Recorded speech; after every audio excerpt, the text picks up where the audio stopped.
চাকিবোৰ জুবিনদাৰ সমাধিৰ দিশে গতি কৰিছে আচলতে এৰি দিছো কোনো এগছি চাকিও বেলেগ ডিৰেকশ্যনত যোৱা নাই প্ৰত্যেক গছি চাকি যেন আমাৰ মানে জুবিন ক্ষেত্ৰলৈ প্ৰতি গছি চাকিয়ে যেন গতি কৰিছে সেয়া আমাৰ অনুভৱ হৈছে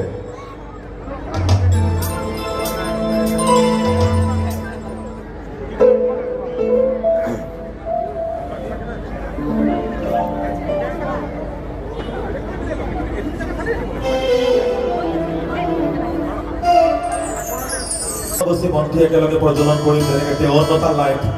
আমি চাকি 53 গছি চাকি যেনেকৈ আমি আকাশলৈ উৰুৱাই দিছো মুক্ত আকাশলৈ আমি 53 গছি মন্ত্ৰী প্ৰজ্বলন কৰিম আৰু সেই মুহূৰ্তত মায়াবিনী ৰাতিৰ বুকুৰ গীতটো আমি সকলোৱে বাদ্যযন্ত্ৰৰ লগত গাম মায়াবিনী ৰাতিৰ বুকুৰ গীতটো আমি একেলগে সকলোৱে বাদ্যযন্ত্ৰৰ সৈতে পৰিৱেশন কৰিম